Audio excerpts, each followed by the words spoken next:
নমস্কার বন্ধুরা, গপ্পখোরের পর্দায় আমি সুদর্শন চলে এলাম আবার একটি হাড় হিম করা গ্রাম বাংলার ভয়ের গল্প নিয়ে। তবে হ্যাঁ, গল্পে প্রবেশ করার আগে আপনাদের কাছে একটি অনুরোধ। যারা গপ্পখোরের নিয়মিত অডিয়েন্স, যারা গপ্পখোরের গল্পগুলো নিয়মিত শোনেন অথচ এখনো পর্যন্ত চ্যানেলটিকে সাবস্ক্রাইব করেননি, তারা প্লিজ চ্যানেলটি সাবস্ক্রাইব করে পাশে থাকা বেল নোটিফিকেশন অন করে দিন।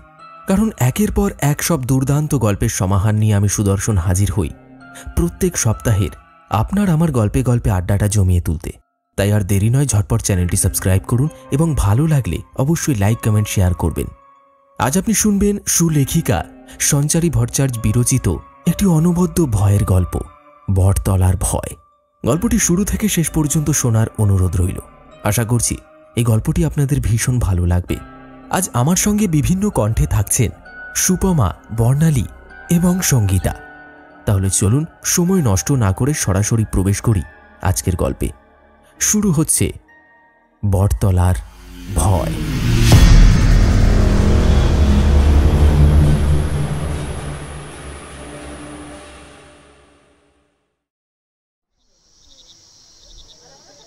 বটতলার দিকে সন্ধ্যের পর যাওয়া একেবারেই নিষিদ্ধ। ওখানে গেলে সে তাড়া করবে, পিছু নেবে, আর ততক্ষণ পিছু ছাড়বে না যতক্ষণ না পর্যন্ত দ্বারে মৃত্যু এসে ধাক্কা দিচ্ছে। গ্রামের মোড়ল মশাইয়ের মুখের কথাটা শোনার সাথে সাথেই গ্রামের মানুষরা নিজেদের মধ্যে আলাপ আলোচনা করতে শুরু করলেন। ওদের মধ্যে থেকেই একজন বলে উঠল, কেন ওখানে কি এমন আছে মোড়ল মশাই? এতকাল ধরে এই গ্রামে বসবাস করছি, সবসময় আপনি এই একটা কথাই দেখছি বলেন, কিছুতেই আমাদেরকে ওইদিকে যেতে দেন না। বলেন সন্ধ্যের পর নাকি সেখানে কারুর আবির্ভাব হয়। সে যে ভগবান নয় এটুকু আপনার কথা শুনেই বুঝতে পেরেছি। ভোলার কথাগুলো শোনা মাত্রই মোড়ল মশাই ওর দিকে তাকান। তারপরে ওকে উদ্দেশ্য করে বলেন, ভগবান আর শয়তানের মধ্যে এক বিস্তর তফাৎ আছে ভোলা। যতটা সহজভাবে তুমি কথাগুলো বলে দিলে, বিষয়টা একেবারেই ততটা সহজ নয়। ঈশ্বর আমাদেরকে সর্বদা উন্নতির পথে পরিচালিত করেন, আর শয়তান অবনতির পথে। এই দুইয়ের মধ্যে যেমন শাস্ত্রসম্মত বিভেদ রয়েছে, ঠিক একইভাবে বিশ্বাস আর অবিশ্বাসেরও বিভেদ রয়েছে। তাই কিছু জিনিসের সাথে মশকরা না করাই শ্রেয়। তোমরা হলো গিয়ে আজকালকার মানুষ, যেটুকু বললাম সেটুকুর উপরে গুরুত্ব আরোপের চেষ্টা করো। কি, কেন, কিসের জন্যে, এসবের কারণ খুঁজে বার করার চেষ্টা করো না। এতে বিপদ বাড়বে বই কমবে না। মোড়ল মশাই যে বটতলার বিষয়টিকে নিয়ে ক্রমেই উত্তেজিত হয়ে উঠছেন সেটি জানা মাত্রই পঞ্চায়েতে উপস্থিত বাকি লোকেরা চুপ করে যান। রাতের দিকে হঠাৎ প্রবল বেগে ঝড় ওঠে। এই দেখো দেখি, এখনই ঝড় জল শুরু হতে হলো। নিশ্চিন্তে বসে যে দুদণ্ড একটু শান্তির নিঃশ্বাস ফেলবো সেটুকুও হয় না। এখনই আবার বাড়ির দিকে অগ্রসর হতে হবে। এই যে কি হ্যাপা, কি বলবো, বড় বাজে ব্যাপার। যাক শোনো, আমি তাহলে এখন বাড়ির দিকে যাচ্ছি। তোমরাও এই ফাঁকে যে যার বাড়িতে চলে যাও। আবারও বলছি, ওই বটতলা হইতে কিন্তু সাবধান। সকলেই মোড়লের কথায় ঘাড় নাড়ল। মোড়ল মশাই আর কথা না বাড়িয়ে ওই ঝড় জলের মধ্যেই নিজের বাড়ির উদ্দেশ্যে বেরিয়ে পড়লেন। এমন সময় পথের মধ্যে একটা মস্ত বড় গাছের ডাল এসে পড়ল। মোড়ল মশাই ভাবলেন, এ কি সর্বনাশ হলো! এই একটাই তো পথ ছিল ওই বটতলাকে এড়িয়ে যাওয়ার। ভেবেছিলাম এই পথ ধরেই এগিয়ে যেতে পারবো, কোনো অসুবিধে হবে না। কিন্তু এখন তো দেখছি ভারী বিপদ। অন্য পথ বলতে তো কেবল ওই বটতলা। কিন্তু যাবো কিভাবে? ওই পথ দিয়ে তো দিনের বেলাতেও যেতে গা ছমছম করে, আর সেখানে এখন তো রাত, তারপরে আবার ঝড় বৃষ্টি। এই যে সর্বনেশের কাঁথায় আগুন। চোখের সামনে পড়ে থাকা ওই বড় গাছের গুড়িটির দিকে তাকিয়ে মোড়ল মশাইয়ের বুক শুকিয়ে যেতে থাকে। অন্য কোনো উপায় খুঁজে না পেয়ে তিনি ওই গুঁড়ির পাশের একটু সরু জায়গাকে কেন্দ্র করে সামনের দিকে পা বাড়িয়ে দেন। ওই গুঁড়িটিকে কোনো রকমে পেরোতেই নজরে পড়ে পাশে বেঁকে যাওয়া রাস্তাটা।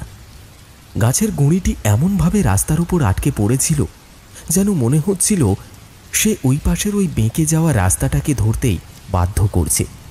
ওই পথেই যেতে হবে মোড়ল মশাইকে। আজকে যে কার মুখ দেখে উঠেছিলাম কে জানে। এই বিলাসীর গ্রামে ওই জায়গাটি দিয়ে কেউ সেভাবে যেতে চায় না। বাবা ঠাকুরদা সকলের মুখেই তেমনটাই তো শুনেছি। আমি তো দিনের আলো ছাড়া কোনোদিনও ওই পথ মারাইনি। আর আজকে উপায় না থাকলে যা হয় আর কি। কিন্তু উপায় থেকেও তো লাভ নেই। নিজের ভিতরে চলতে থাকা ভয় আর আতঙ্কের প্রহরটাও যে একাকী আমায় গুনতে হবে। কি করি যাক, রাম নাম করতে করতে কোনো ক্রমে ওই বটতলাটাকে পার করে দিতে পারলেই নিশ্চিন্ত। আর কোনো চিন্তা থাকবে না। অবশ্য ওইখানে তো কাউকে কোনোদিনও দেখতে পাইনি, কেবলই শোনা কথা সবটাই। আগে এই গ্রামে কি হয়েছিল না হয়েছিল সেসব নিয়ে মাথা ঘামিয়েই বা কি করব। কিন্তু এই রাস্তাটা আজকে এত শুনশান লাগছে কেন? মনে হচ্ছে এটা রাস্তা নয়, যেন একটা শ্মশান। কিছুতেই তো বুঝে উঠতে পারছি না। যাক, এসব কথা পরে ভাবলেও চলবে। আগে আমাকে এগিয়ে যেতে হবে। এই কথাগুলি বলতে বলতেই মোড়ল মশাই পৈতেটাকে শক্ত করে চেপে ধরে সামনের দিকে এগিয়ে যেতে থাকলেন। ধীরে ধীরে নদীর পাড়ের রাস্তা পেরোতেই দূরে বটগাছটা দেখতে পাওয়া গেল। বটগাছের ডালগুলো নিজের শাখা প্রশাখাকে এমনভাবে প্রসারিত করে রেখেছিল যেন মনে হয় ওই ডালে বসেই কেউ নিজের আতঙ্কের ইতিবৃত্তকে সকলের সম্মুখে তুলে ধরতে চাইছে। এ যেন এক অধরা ইতিহাস, এক অজানা অতীত গুচ্ছ। ওই গাছটি যেন রাতের অন্ধকারে কথা বলছিল। এতকাল এই গ্রামেই রয়েছি, কিন্তু কোনোদিনও এমনটা অনুভূত হয়নি। ওই গাছটিকে দেখলে যেন পরিষ্কার মনে হতে থাকে সেটির ভিতরে প্রাণ রয়েছে। কেউ যেন ওই গাছটির মধ্যে থেকে কথা বলতে চাইছে, যেন ডাকছে, নিজের দিকে আকর্ষণ করে এমন কিছু বলতে চাইছে যা হয়তো কেউই জানে না। কিন্তু আজকে জানি না কেন আমার একটু বেশি ভয় করছে।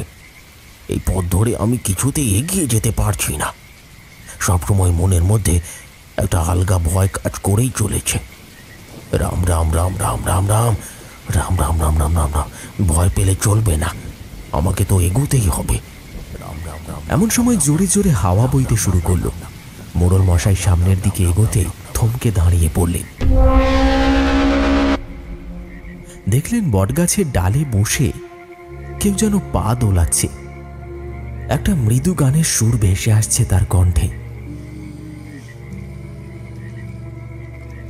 গুনগুনানির শব্দগুলো বাতাসের তালে তালে ধেয়ে আসতে থাকে মোড়লের দিকে।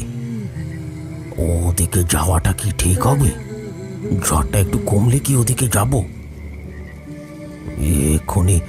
এক্ষুনি কারুর একটা পা দেখতে পেলাম না মনে হলো। কেউ যেন ওখানে বসে রয়েছে মনে হচ্ছে। রাম রাম রাম রাম রাম রাম। না না না, পিছনের দিকে তাকাবো না। পিছনের দিকে তাকালেই শুনেছি তেনারা ভর করেন। তার চেয়ে ভালো সামনের দিকে তাকিয়েই এগিয়ে চলি। মোড়ল মশাই বটগাছের পাশ ঘেঁষে সামনের দিকে এগোতে যাবে, এমন সময় কেউ যেন পিছন থেকে হাঁক দিয়ে উঠল। কোথায় যাচ্ছিস নেপাল? এদিকে তাকাবি না? সেই কখন থেকে তোর পথ চেয়ে বসে রয়েছি। ওদেরকে তো বলে এলি এই পথ না মারাতে, অথচ নিজেই এই পথে এলি যে। সাহসটা তো ভালোই আছে, কি বলিস? মোড়ল মশাই থমকে দাঁড়িয়ে পড়লেন। পিছনের দিকে না তাকিয়েই পৈতেটাকে শক্ত করে জড়িয়ে ধরে বললেন, কে কে তুই? কে তুই? পিছু ডাকছিস কেন? আবারও সেই খিকখিকে হাসিটা আলোড়ন তুলল।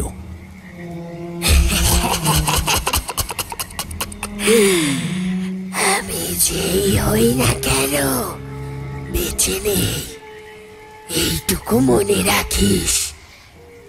আর ওই যে লোকগুলোকে আমার খপ্পর থেকে বাঁচিয়ে রাখার চেষ্টা করে যাচ্ছিস, সেটা খুব তাড়াতাড়ি বিফলে যাবে। আসছে সেই সময়, খুব শীঘ্রই আসছে, যখন আমি প্রভাব বিস্তার করব এই গ্রামের ওপরে। এখন আমার গণ্ডিটা এই গাছের মধ্যেই সীমাবদ্ধ। খুব তাড়াতাড়ি মুক্ত হব আমি, মুক্ত হব। মোড়ল মশাইয়ের গলা শুকিয়ে যেতে থাকে। তিনি সামনের দিকে এগিয়ে যেতে থাকেন। মুখে রাম নাম অব্যাহত থাকলেও মনে মনে তিনি ওই প্রেতিনীর বলা কথাগুলিকে আওড়াতে থাকেন। মানেটা কি? এ তো আমার সাথে প্রথমবার হয়েছে, প্রথমবার। এর আগে তো কখনো এমনটা ঘটেনি। অবশ্য রাতের বেলা আমি তো কোনোদিনও এখান দিয়ে যাইও নি। এটা অবশ্য প্রথমবারই। কিন্তু না, মন্দিরের পুরোহিতের সাথে কথা বলতেই হবে। কি ঘটতে চলেছে? ও মুক্ত হবে মানেটা কি? কি বলতে চাইছে? না না না না, এসবের মধ্যে লুকিয়ে থাকা অতীতকে আমায় খুঁজে বের করতে হবে, না হলে যে অনর্থ ঘটে যাবে। এই গ্রামের উপর চরম সংকট আসতে চলেছে। ওই প্রেতিনী তছনছ করে দেবে সবকিছুকে।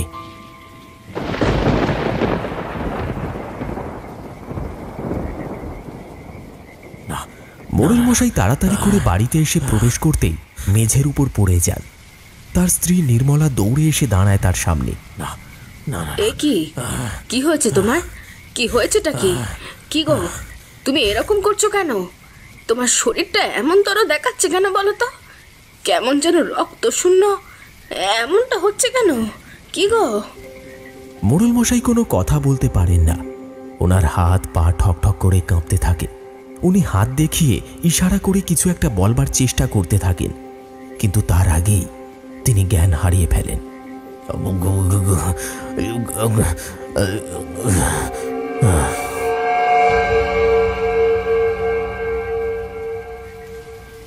মোড়ল মশাইকে অচেতন অবস্থায় পড়ে থাকতে দেখে নির্মলাও বড্ড ঘাবড়ে যায়। এরপরে তড়িঘড়ি করে বৈদ্যমশাইকে খবর দিতে ছোটেন। বৈদ্যমশাই, ও বৈদ্যমশাই, একটু শিগগির চলুন। আমার স্বামীর বড় বিপদ। কি ঘটেছে কে জানে, কোনোদিন তো এমনটা দেখিনি। বাড়িতে এসে মেঝের ওপর ঠক ঠক করে কাঁপতে শুরু করেছিলেন। কিছুই তো বুঝতে পারছি না, আখেরে হলোটা কি একটু বলতে পারেন? একটু চলুন না। বৈদ্যমশাই নির্মলার কথা শুনে ওখানে দাঁড়িয়ে না থেকে মোড়লের গৃহের উদ্দেশ্যে প্রস্থান করলেন। ঝড়ের মধ্যে তাড়াতাড়ি করে মোড়লের ভিটেতে পৌঁছে দেখলেন মোড়ল ওইভাবেই মেঝের উপরে পড়ে রয়েছে। তিনি নির্মলাকে বললেন, সর্বনাশ! একে যে বোবায় পেয়েছে, এ নিশ্চিত ভূত দেখেছে, না হলে এর ওপর প্রেত ভর করেছে। না হলে এমনটা হতে পারে না। যতদূর দেখে মনে হচ্ছে গলায় পইতেটা ছিল বলে বেঁচে গিয়েছে, না হলে সর্বনাশ হয়ে যেত। একে তাড়াতাড়ি করে ধরে শোয়ার ঘরের দিকে নিয়ে যেতে হবে, না হলে সর্বনাশ। মেঝের উপরে আর কিছুক্ষণ পড়ে থাকলেই এ শেষ হয়ে যাবে। নাও নাও, আমাকে সাহায্য করো দেখি। বৈদ্যের কথায় নির্মলা তার স্বামীকে ধরলেন, আর আরেকটি দিকে বৈদ্যমশাই নিজেও দাঁড়ালেন। এরপরে দুজনে মিলে ধরে ধরে মোড়লকে শোয়ার ঘরের দিকে এগিয়ে নিয়ে গেলেন। এমন সময় মোড়লের মেয়ে কনক সেখানে হন্তদন্ত হয়ে এসে হাজির হলো। মা, বাবার কি হয়েছে? ও মা, বাবা কথা বলছে না কেন? কি হয়েছে বাবার, বলো না। নির্মলা কোনো কথা বলতে পারলেন না, কেবল নির্বাক হয়ে নিজের স্বামীর মুখের দিকে তাকিয়ে রইলেন। এমন সময় নাড়ি টিপে বৈদ্যমশাই তাঁদেরকে উদ্দেশ্য করে বললেন, অবস্থা একেবারেই ভালো ঠেকছে না। গাজের জ্বরে একেবারে পুড়ে যাচ্ছে। আমি কয়েকটা পুড়িয়া দিচ্ছি, এইগুলোকে সময় মতো খাওয়াতে থাকবেন। আশা করি এতে ভালো হয়ে যাবে, কিন্তু জানি না জ্বর কমবে কিনা। জ্বর যদি না কমে তাহলে আর কিছু করার নেই, বাকিটা ঈশ্বরের উপরেই ছেড়ে দিতে হবে। এই বলে বৈদ্য চলে গেলেন। নির্মলা নিজের মেয়েটাকে বুকে জড়িয়ে ধরে অঝরে কাঁদতে শুরু করলেন। এ কি গো হলো আমার? কেন হলো? কি ক্ষতি করেছি আমরা? এ কোন অপরাধের শাস্তি দিতে চাইছেন ঈশ্বর? কেন কেন? আমাদের মাথায় তো একটাই সম্বল ছিল। এখন এনার যদি কিছু একটা হয়ে যায়, আমরা তো একেবারে পথে বসে যাব, শেষ হয়ে যাব সকলে। হায় ঈশ্বর, হায় ঈশ্বর, এ কি হলো? ঈশ্বর, তুমি একটু মুখ তুলে তাকাও। শেষ হয়ে গেল। এইভাবে গোটা রাতটা অতিবাহিত হয়ে গেল। কারোর চোখে ঘুমের লেশ মাত্র ছিল না।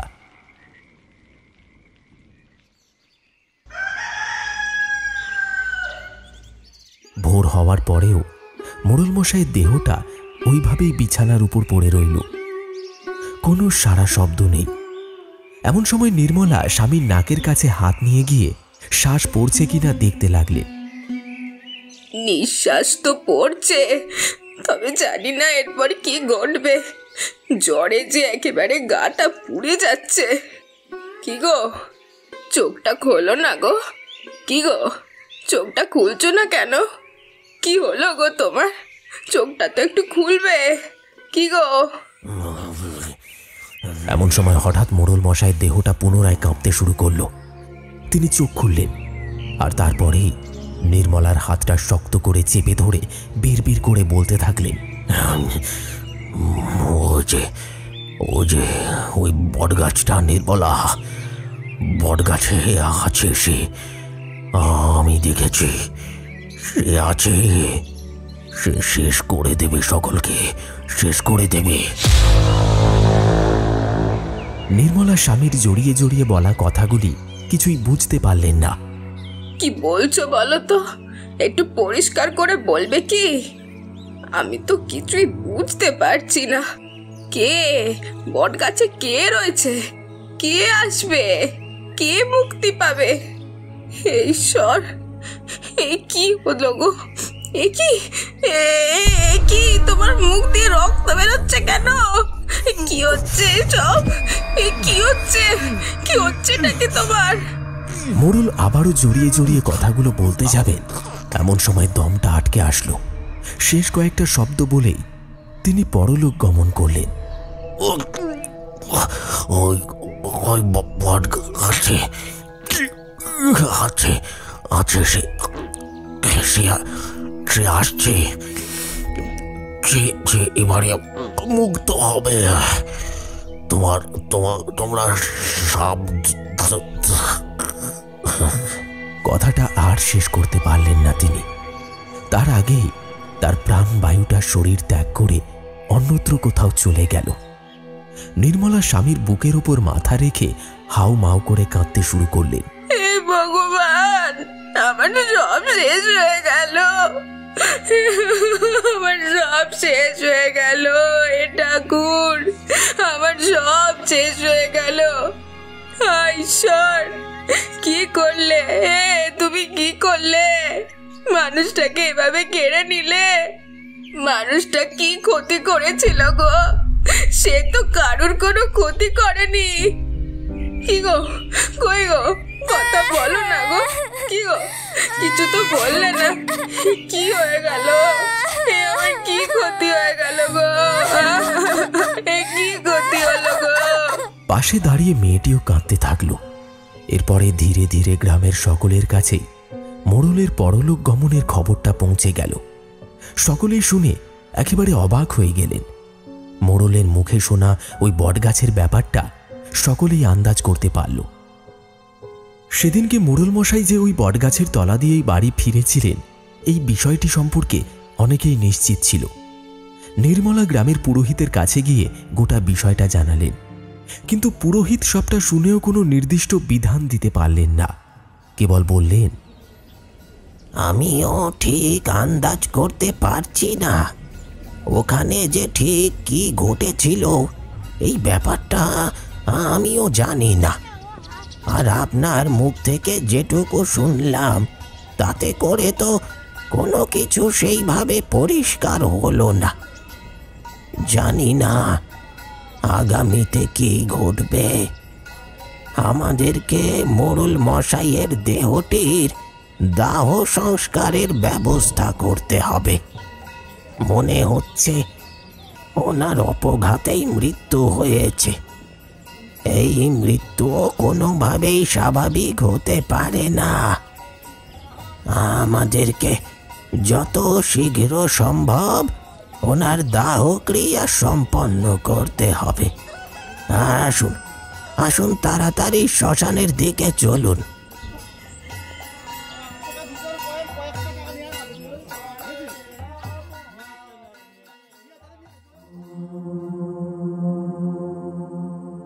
দেখতে দেখতে সেদিন রাতের মধ্যেই মোড়ল মশাইয়ের দাহক্রিয়া সম্পন্ন হয়ে গেল। গ্রামের মধ্যে বটতলার বিষয়টিকে নিয়ে আরও চাঞ্চল্যকর পরিস্থিতি তৈরি হলো। কিন্তু এইভাবেই কেটে গেল আরও 5 মাস। 5 মাস কেটে গেলেও মানুষের মনের মধ্যে ওই বটতলাকে কেন্দ্র করে আতঙ্কটা কিছুতেই কমল না। এরপরে এলো সেই শুভক্ষণ, যখন পুরোহিত মশাই নিজের একমাত্র ছেলের বিবাহের দিন ঠিক করলেন।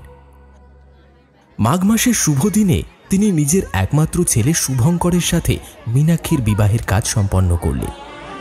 মীনাক্ষী নতুন বউ হয়ে বাড়িতে এলো।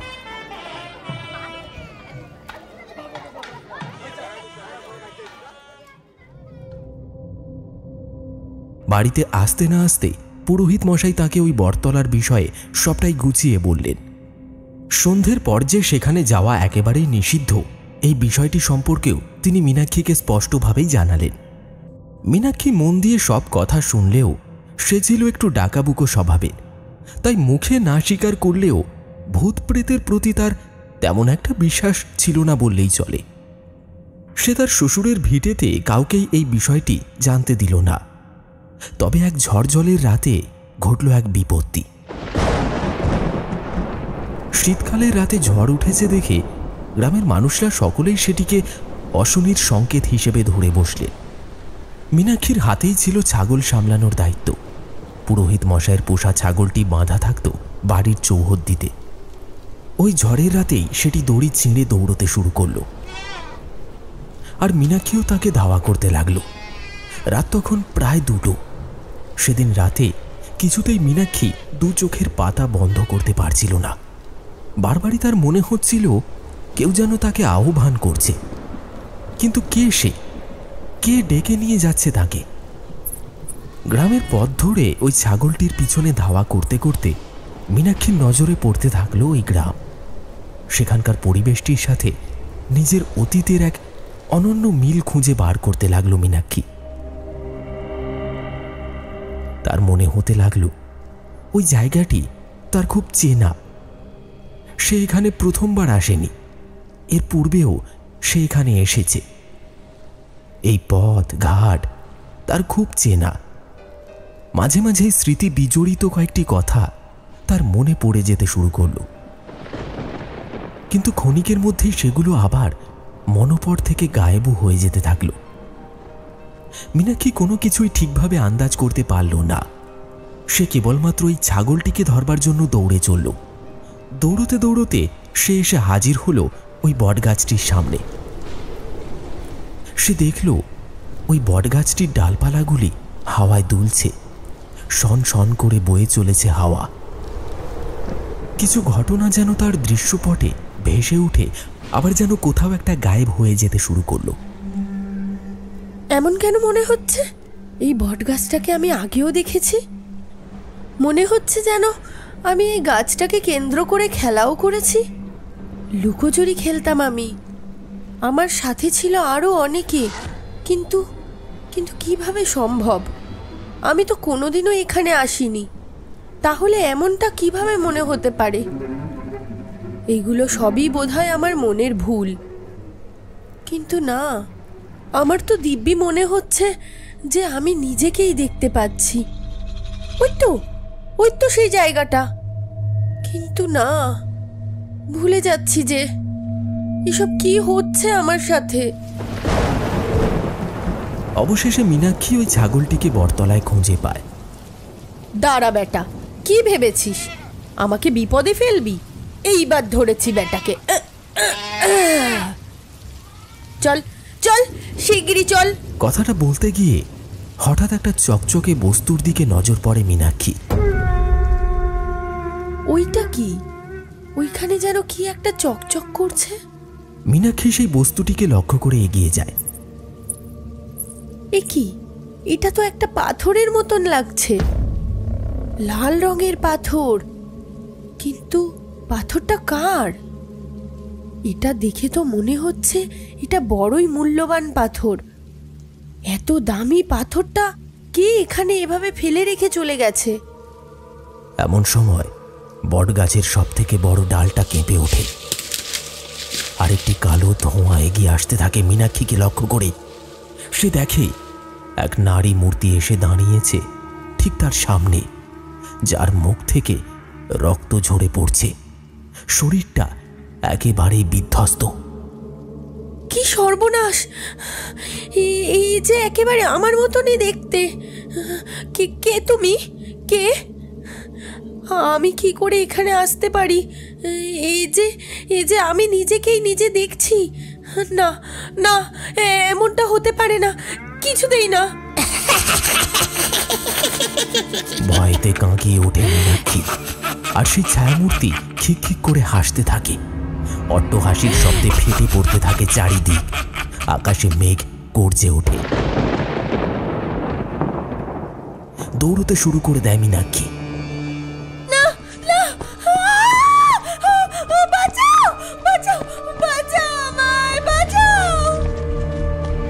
ততক্ষণে ওই লাল রঙের পাথরটিকে নিজের আঁচলের সাথে বেঁধে ফেলেছিল মীনাক্ষী। এরপরে নিজের অলক্ষ্যেই সেটিকে সাথে করে বাড়িতে ফেরে সে।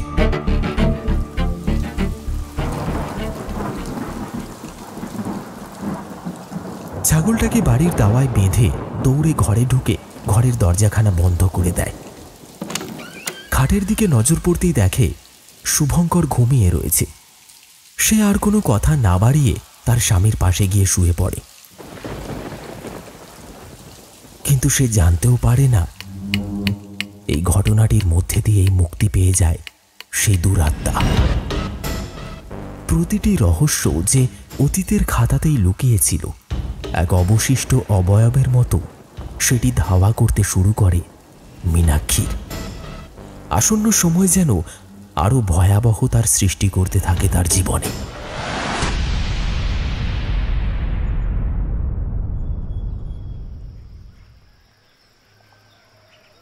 সকালবেলা মীনাক্ষীর ঘুম ভেঙে যায় একটা চিৎকারের শব্দে। সে হুড়মুড় করে বিছানায় উঠে বসে। আরে কই গো, এ কি সর্বনেশ হয়ে গেল গো?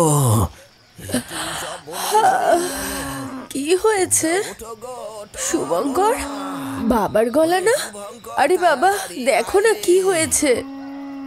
শুভঙ্কর বিষয়টা আন্দাজ করতে না পেরে বাইরে বেরিয়ে যায়। সেখানে গিয়ে যা দেখে তা দেখা মাত্রই তার চক্ষু একেবারে চড়ক গাছ হয়ে যায়। সে দেখে তাঁদের পোষা ছাগলটার পেট চিরে নাড়ি ভুড়ি বাইরে বেরিয়ে রয়েছে। পুরোহিত মশাই ও তার স্ত্রী ছাগলটিকে দেখে হাহুতাশ করতে থাকেন। শুভঙ্কর অমন অবস্থা দেখে কোনো কিছুই আন্দাজ করে উঠতে পারে না। সে বলতে থাকে, এমনটা কিভাবে হলো বলো তো দেখি? এমনটা তো হওয়ারই কথা নয়। দিব্যি তো ছাগলটা কালকেও সুস্থ ছিল, হঠাৎ করে কিভাবে এমনটা ঘটে যেতে পারে? আর এত এত নৃশংসভাবে কেই বা তাকে মেরে ফেলতে পারে শুনি? মীনাক্ষীও সেখানে দৌড়ে এসে ছাগলটার অমন অবস্থা দেখে ঠকঠক করে কাঁপতে শুরু করলো। নিজের মনে মনে বলল, আমি যে কালকে ওই বুড়ো বটতলায় গিয়েছিলাম, এই ব্যাপারটা তো কাউকে জানাইনি। আর ওই লাল পাথরটাকেও তো এক বিশেষ জায়গায় লুকিয়ে রেখে এসেছি। সেটাকেও আমি কিছুতেই কারোর হাতে আসতে দেব না। না, কোনো মতেই না। ওটা এখন থেকে আমার কাছেই থাকবে। কিন্তু এই ছাগলটাকে তো এখানেই বেঁধে রেখে গেছিলাম। কালকে অবশ্য ঝড় বৃষ্টি হচ্ছিল, কিন্তু তবুও এই ঝড় বাদলের রাতে এই ছাগলটাকে কেই বা এমনভাবে নৃশংসভাবে মেরে ফেলতে পারে? মীনাক্ষী নিজের মনকে প্রশ্ন করেও যখন কোনো উত্তর পেল না, তখন সে তার শ্বশুরমশাইকে উদ্দেশ্য করে জিজ্ঞাসা করল, আচ্ছা, একটা কথা জিজ্ঞাসা করব আপনাকে। হ্যাঁ বলো না, কি বলবে? আচ্ছা, আপনাদের গ্রামে কি রাতের অন্ধকারে কোনো হিংস্র জন্তু শিকার করতে বেরোয়? না হলে এই ছাগলটার এমন অবস্থা হলো কিভাবে? এ তো কোনো মানুষের কাজ বলে মনে হচ্ছে না। পুরোহিত মশাই কিছু একটা আন্দাজ করতে পেরেছিলেন।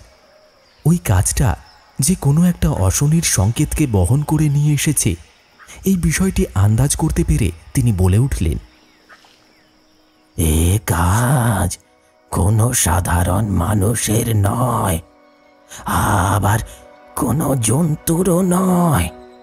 এই কাজ কোনো অপশক্তির।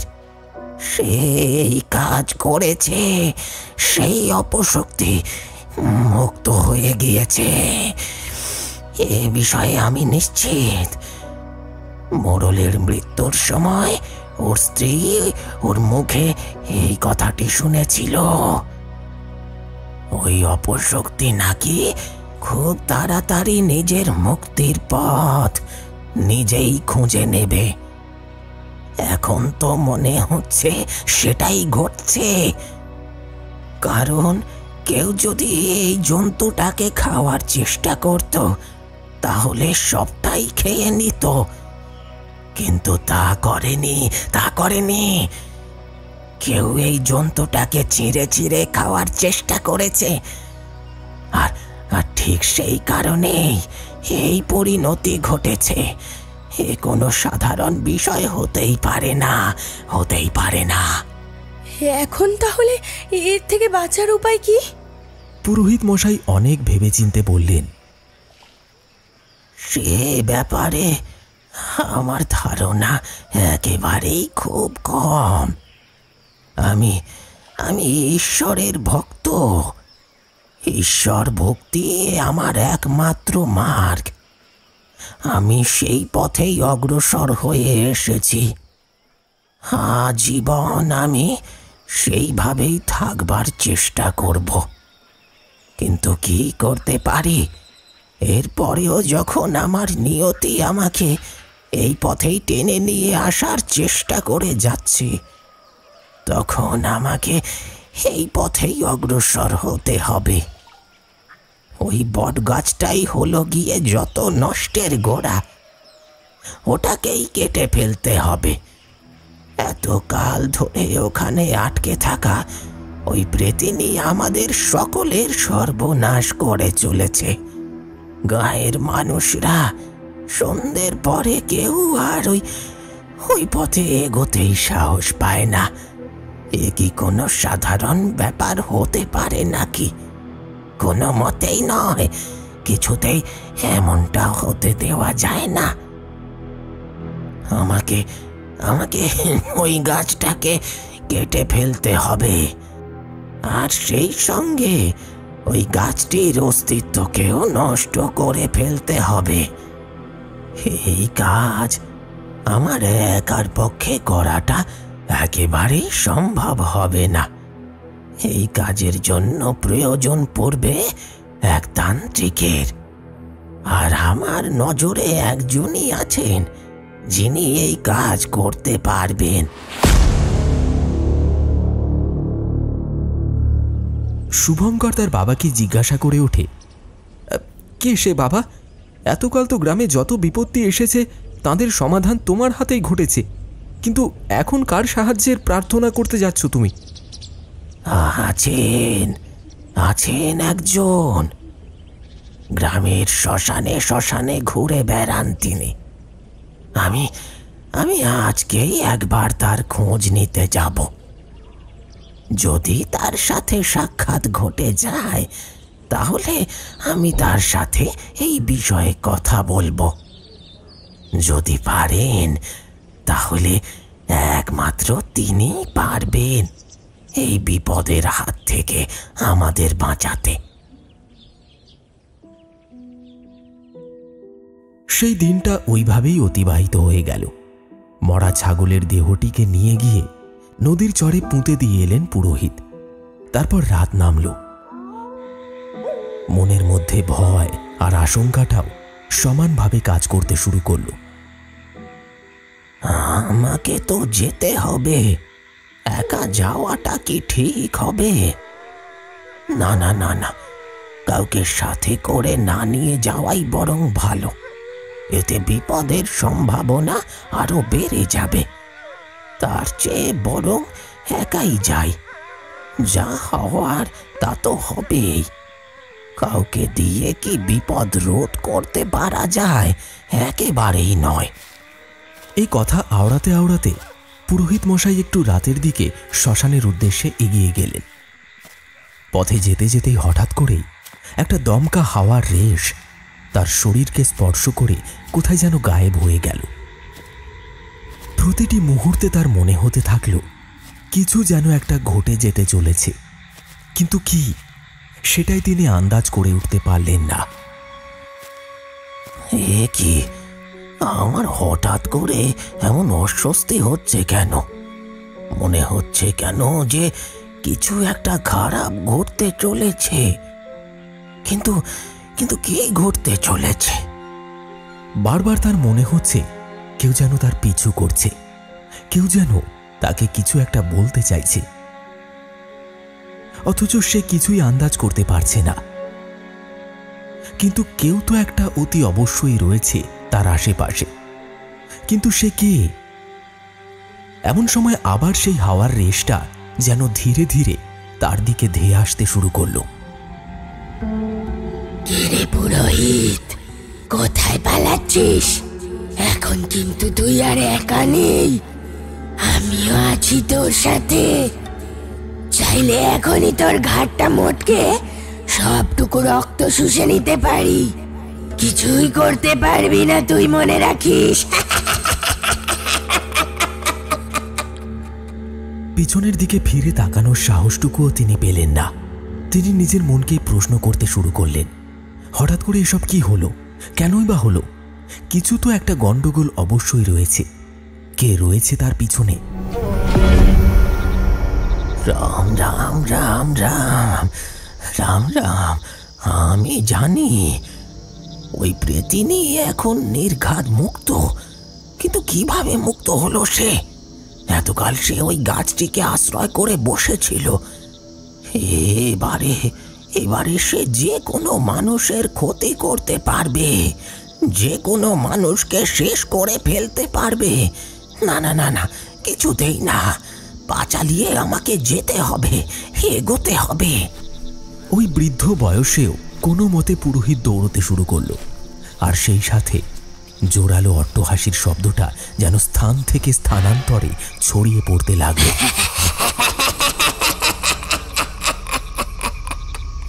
কিরে পুরোহিত, ভয় পেয়ে গেলি নাকি আমাকে?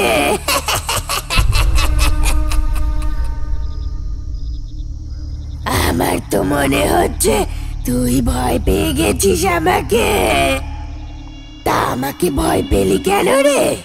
কি ক্ষতি করেছি আমি তোর? দাঁড়া, আমার সাথে কথা বল। বুকের মধ্যে কত আশা নিয়ে আমি মরেছি বলতো, একটা আশাও যে পূর্ণ করতে পারিনি। কি রে, তোকে দাঁড়াতে বললাম না? দাঁড়াবি নাকি তোরও অবস্থা ওই ছাগলের মতন করব? ওটাকে মারতে যা সুখ পেয়েছি না আমি, কি বলবো। তরতাজা রক্ত আর মাংসের স্বাদ পেয়েছি, দারুণ লেগেছে, দারুণ। পুরোহিত মশাই কোনো দিকে না তাকিয়ে দৌড়তে শুরু করলেন। এই বয়সে কি আর দৌড়ানো যায়? দৌড়তে দৌড়তে হোঁচট খেয়ে পড়ে গেলেন একটা পাথরের ঢিবির ওপর। একটা বড় গাছের ডাল তার তীক্ষ্ণ ফলাটি দিয়ে পুরোহিতের চোখটাকে বিদ্ধ করতে যাবে, এমন সময় এক সুঠাম চেহারার লোক এসে তার পথ অবরোধ করে দাঁড়ালেন।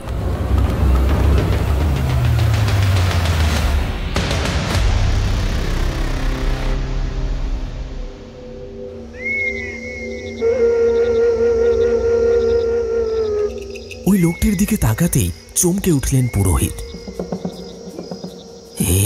কি আপনি? আমি তো আপনার খোঁজেই যাচ্ছিলাম। আপনাকে যে এভাবে এখানে পেয়ে যাব এ তো কল্পনাও করতে পারছি না। ধীরে ধীরে পিছন দিক থেকে ধেয়ে আসা ওই হাওয়ার রেশটাও অনেকখানি কমে গেল। পুরোহিত মশাই তান্ত্রিককে উদ্দেশ্য করে বললেন, আমাকে আমাকে বাঁচান, দয়া করে আমাকে বাঁচান। আমি জানি তোদের সাথে যা যা হয়েছে তার সবটাই আমি দেখতে পেয়েছি। ধ্যান যোগের দ্বারা আমি সেই শক্তি অর্জন করেছি যার দ্বারা আমি সব কিছু না দেখেও আন্দাজ করতে পারি। তোর সাথে আমার সাক্ষাৎ এমনি এমনি ঘটেনি, এর পিছনে রয়েছে মস্ত বড় একটি কারণ। আমাকে তোর বাসায় যেতেই হবে, তোর গৃহবধূর কারণেই এমনটা ঘটছে। তান্ত্রিকের মুখে মীনাক্ষীর কথা শুনে চমকে উঠলেন পুরোহিত মশাই। তারপরে বললেন, মীনাক্ষী, সে তো ভারী মিষ্টি একটি মেয়ে, এই সবে মাত্র আমাদের পরিবারে এসেছে। নতুন বউয়ের সম্পর্কে এমন কথা বলতে আপনার আপনার দ্বিধাবোধ হচ্ছে না বাবা? ও তো নিজেই জানে না ওকে, আর এই গ্রামে ওর কেন আবির্ভাব ঘটেছে। তান্ত্রিকের মুখে এই কথাগুলি শুনে কোনো কিছুই আন্দাজ করে উঠতে পারলেন না পুরোহিত। তিনি আবারও জিজ্ঞাসা করলেন, এসবের অর্থ কি? এমনটা কিভাবে সম্ভব হতে পারে? সে কিছু জানে না মানেটা কি? দয়া করে গোটা ব্যাপারটা আমাকে খুলে বলুন। যার আত্মা এখনো ঘুরে বেড়াচ্ছে সে আর কেউ নয়, সে তোর গৃহবধূ নিজেই। তবে পূর্বজন্মে এই গ্রামের সাথেই ওর একটা নিবিড় সম্পর্ক ছিল। মীনাক্ষী হিসেবে যে তোর বাড়িতে এসে হাজির হয়েছে এটি তারই পরজন্ম, বুঝতে পারলি? ওই কারণে ওর কিছুই মনে নেই। পূর্বজন্মে এই গ্রামের সাথেই ওর একটা নিবিড় যোগসূত্র ছিল। এই গ্রামের জমিদারের সাথে ওর প্রণয়ের সম্পর্ক ছিল, কিন্তু এই সম্পর্ক ছিল গভীরে, কারণ ওই জমিদার বিষয়টিকে একেবারেই জানতে দেননি। কিন্তু ধীরে ধীরে যখন তাদের মধ্যে মেলামেশার বাঁধন আরও গভীরতার জায়গায় পৌঁছায় এবং তাদের মধ্যে শারীরিক সম্পর্ক রচিত হয়, তখন ওই মেয়েটি মানে কাবেরী সন্তান সম্ভবা হয়ে পড়েছিল।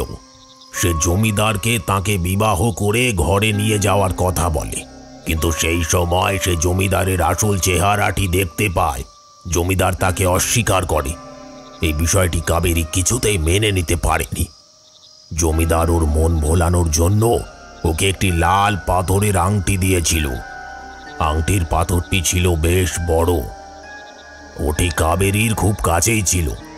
সে সেই আংটিটাকে মৃত্যু নিজের কাছে রাখবার সিদ্ধান্ত নিয়ে ফেলেছিল, কিন্তু তেমনটা কিছুতেই হলো না। ওই জমিদার কাবেরীকে নিজের হাতে খুন করলেন। আর ওই যে গ্রামের বুকে বটগাছটা দেখেছিস, সেটার নিচেই তাকে পুঁতে দেওয়া হয়েছিল। জমিদার ও তার লোকেরা মিলে নিজের হাতে এই কাজ করেছিলেন, কিন্তু এই বিষয়টি কারুর কানেই পৌঁছায়নি। বিষয়টা ধীরে ধীরে মানুষের কাছে ধামাচাপা পড়ে গিয়েছিল। তবে এখন ব্যাপারটা একেবারেই আলাদা হয়ে গেছে। এখন মীনাক্ষীর পূর্বজন্মের কথা কিছুই মনে নেই। সে নিজেকেই নিজের চোখের সামনে দেখছে, অথচ কিছুই আন্দাজ করতে পারছে না।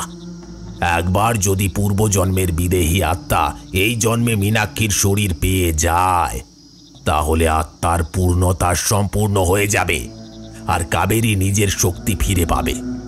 সে কেবল মীনাক্ষীর শরীরটাকে পেতে চাইছে। একবার তার শরীরটাকে পেয়ে গেলে তাকে আর কেউ কোনোদিনও শেষ করতে পারবে না। তবে এমন ঘটনা বিরল, তাই সে নিজের মধ্যে নেই। মীনাক্ষী কিছুতেই আন্দাজ করতে পারছে না যে সে কি করছে। এরপরে এমনটাও ঘটতে পারে যে মীনাক্ষী নিজের হাতেই গ্রামের মানুষদেরকে নৃশংসভাবে শেষ করল। সেই দৃশ্যটাও যদি চোখের সামনে ভেসে ওঠে, তাহলে ভয় পাওয়ার কোনো কারণ নেই। পুরোহিত এই সমগ্র বিষয়টি সেই তান্ত্রিকের মুখ থেকে শুনে হতভম্বের মতন তার দিকে তাকিয়ে রইল। তারপর তাকে উদ্দেশ্য করে বলল, তাহলে এখন উপায় কি বাবা? উপায় আছে। আমাকে গোপনে মীনাক্ষীর উপরে নজর রাখতে হবে। ওর কাছেই রয়েছে সেই লাল পাথরটি। ও নিজের অজান্তেই সেটিকে নিজের সাথে করে বাড়িতে নিয়ে এসেছে। আর এরপর থেকেই শুরু হয়েছে নানান রকমের অঘটন। এখন যে করেই হোক ওই লাল পাথরটিকে জোগাড় করতে হবে। এরপরে ওই পাথরটিকে নিয়ে আমাকে ধ্বংস করে ফেলতে হবে। ধ্বংস করে ফেলতে পারলেই সব কিছু স্বাভাবিক হয়ে যাবে। আর এই কাজটা আসন্ন অমাবস্যার আগেই করতে হবে। পুরোহিত মশাই সেই তান্ত্রিককে সাথে করে বাড়ির দিকে এগিয়ে যেতে লাগলেন। এরপরে বাড়ির পিছন দিকে তালা বন্ধ হয়ে পড়ে থাকা একটি ঘরে তার থাকবার ব্যবস্থা করে দিলেন। কোনো মানুষ যাতে ওই বিষয়ে কিছু জানতে না পারে সেই বিষয়টির প্রতিও তিনি জোর দিলেন। তান্ত্রিক তাকে উদ্দেশ্য করে বললেন, পরশু দিনকেই অমাবস্যা, যে করেই হোক ওই লাল পাথরটাকে আমার কাছে এনে দে। আমি চেষ্টা করব, তবে কথা দিতে পারছি না নতুন বউয়ের ঘরের মধ্যে এভাবে ঢুকে যাওয়াটা কি সম্ভব? একেবারেই নয়। তবুও আমি চেষ্টা করব বাবা, যদি কোনোভাবে একটা উপায় করা যায়। এই কথাগুলো বলেই পুরোহিত মশাই নিজের বাড়ির দিকে চলে গেলেন। সেদিন রাতের বেলা হঠাৎ একটা বিশ্রী পচা গন্ধ নাকে ভেসে আসতেই ঘুমটা ভেঙে গেল তান্ত্রিকের। তিনি জানালার দিকে তাকাতেই দেখলেন লাল রঙের শাড়ি পরিহিত এক সধবা মহিলার কাপড়ের আঁচলটা মাটিতে লুটিয়ে রয়েছে, আর তিনি এগিয়ে চলেছেন। এই দৃশ্য দেখা মাত্রই তান্ত্রিক ব্যাপারটা অনুধাবন করতে পারে। তারপর তাড়াতাড়ি করে বাড়ি থেকে বেরিয়ে পড়লেন। সামনে তাকাতেই দেখলেন পুরোহিত মশাইও ওই একই দৃশ্য দেখতে পেয়ে মেয়েটির পিছু করতে শুরু করেছে। তান্ত্রিক পুরোহিতকে সঙ্গে নিয়ে সেই মেয়েটিকে অনুসরণ করে চললেন। এমন সময় পুরোহিত বলে উঠল, মীনাক্ষী, ওটা মীনাক্ষী। সে একা এত রাতের বেলায় কোথায় যাচ্ছে? কোথায় যাচ্ছে বাবা? তাও আবার এত গভীর রাতে। নির্ঘাত কিছু একটা ঘটতে চলেছে। আমি তো তোকে বলেইছিলাম যে অঘটন ঘটবে, কারণ আসন্ন অমাবস্যার মধ্যেই কাবেরীর প্রেত আরও অনেক বেশি শক্তিশালী হয়ে ওঠার পূর্ণ চেষ্টা করবেই। আর আমাদেরকে সচেতন থাকতে হবে। এখন কথা না বাড়িয়ে তাড়াতাড়ি ওই পথের দিকেই এগোনো উচিত। ওরা দুজনেই ওই পথ ধরে এগোতে থাকলো। তারপরে কিছুটা দূরে গিয়েই তারা দেখল মীনাক্ষী একটি পথ চলতি কুকুরকে চেপে ধরেছে। কুকুরটি গোঙাচ্ছে। হঠাৎ করে সে ওই কুকুরটির ঘাড় মটকে দিতে কুকুরটি মাটিতে নুইয়ে পড়ল। এরপর সে তার মাথার উপরের অংশের মাংসটুকু দাঁত দিয়ে চিরে কুকুরের মাথা থেকে ঘিলুটা বার করে খেতে শুরু করল। তার সারা মুখে রক্ত লেগেছিল। তান্ত্রিক বলে উঠল, ওই দেখো পুরোহিত, মীনাক্ষীর গলায় কালো কারের সাথে ঝুলছে ওই লাল পাথরটি। যতক্ষণ পর্যন্ত ওই পাথর তার গলায় থাকবে ততক্ষণ পর্যন্ত সে এইভাবে নৃশংসতা চালিয়ে যাবে। তার কোনো হুঁশ নেই সে কি করছে, কেন করছে, এসবের কোনো হদিশ নেই তার। এটা মনে রেখো। তাহলে এখন উপায় কি বাবা? এই মুহূর্তে ওর কাছে যাওয়া যাবে না। ওর কাছে এখন অপার শক্তি রয়েছে। ও নিস্তেজ হয়ে পড়বে। শিকার ধরার পরেই ও নিস্তেজ হয়ে পড়তে বাধ্য। তান্ত্রিকের কথাগুলো শেষ হতে না হতেই সে দেখল মীনাক্ষী নিস্তেজ হয়ে পড়েছে। এরপরে তান্ত্রিক বলে উঠল, এটাই সঠিক সময়। যে করেই হোক ওর গলা থেকে তোমাকে পাথরটা খুলে আনতে হবে। ওই লাল কাঠটিকে ছিঁড়ে ফেলতে হবে। পারবে? বেশ বাবা, আমি চেষ্টা করছি। পুরোহিত ধীরে ধীরে পা বাড়িয়ে সেদিকে এগিয়ে গেল। তারপরে মীনাক্ষীর গলায় হাত দিতে যাবে এমন সময় মীনাক্ষীর চোখ দুটো খুলে গেল। তার চোখের মণি দুটো একেবারে সাদাটে বর্ণ ধারণ করেছে। মীনাক্ষীর শরীরটা ভূমি থেকে উঠে শূন্যে ভাসতে শুরু করলো। সে চিৎকার করে বলতে শুরু করলো, আমি জানতাম তোরা আসবি। তোরাই যে আখেরে আমার ক্ষতি করার চেষ্টা করে চলেছিস সেটা আমি অনেক আগেই বুঝে উঠতে পেরেছিলাম। সেই কারণেই আমিও তোদের এই জালে ফাঁসিয়েছি। তোরা কি ভাবলি আমি আর নেই? এই শরীর ছেড়ে এত সহজে চলে যাব ভেবেছিস? কোনোদিনও না। এই শরীরেই আমার বাস থাকবে। মীনাক্ষী আর আমার মধ্যে এমনিতেও কোনো পার্থক্য নেই। প্রতিটি গ্রামের লোককেই আমি শেষ করব, শেষ করেই ফেলবো। ছেড়ে দে বলছি মীনাক্ষীকে কাবেরী। তুই পূর্বজন্মে যে কাজ করে যেতে পারিসনি সেই কাজ তুই এই জন্মে কিছুতেই করতে পারিস না। পূর্বজন্মের সাথে এই জন্মের কোনো সম্পর্ক নেই। তোকে মীনাক্ষীকে ছেড়ে যেতেই হবে, না হলে এই আমার কাছে রয়েছে লঙ্কা পোড়া, এই দিয়েই তোকে আমি ভস্ম করে দেব। সেই প্রেতিনী চিৎকার করতে শুরু করলো। না, দিস না, দিস না আমার শরীরে, আমি চলে যাচ্ছি। তান্ত্রিক মন্ত্রপাঠ থামালেন না। সে ওই একইভাবে মন্ত্রপাঠ অব্যাহত রাখল। কাবেরীর আত্মা মীনাক্ষীর শরীর ত্যাগ করে যেতে শেষমেশে বাধ্য হল। মীনাক্ষীর ভাসমান শরীরটা মাটিতে পড়ে গেল। তান্ত্রিক বললেন, বিপদ কেটে গিয়েছে পুরোহিত। এবার তুই তোর গৃহবধূকে ঘরে নিয়ে যা। ওই লাল পাথরটিকে আমি ভস্মীভূত করব। বেনারসে এক শতবার পবিত্র চিতার আগুনে সেটিকে ভস্মীভূত করতে হবে, না হলে এই বিপদ আবার নেমে আসতে পারে। তান্ত্রিক লাল পাথরটিকে সাথে করে নিয়ে চলে গেলে পুরোহিত মীনাক্ষীকে ধরে ধরে বাড়িতে নিয়ে এলো। তারপরে পরিবারের সকলকেই এই বিষয়টির ব্যাপারে জানালো। তান্ত্রিকের সাহায্যে সেই যাত্রায় বেঁচে গিয়েছিল মীনাক্ষী।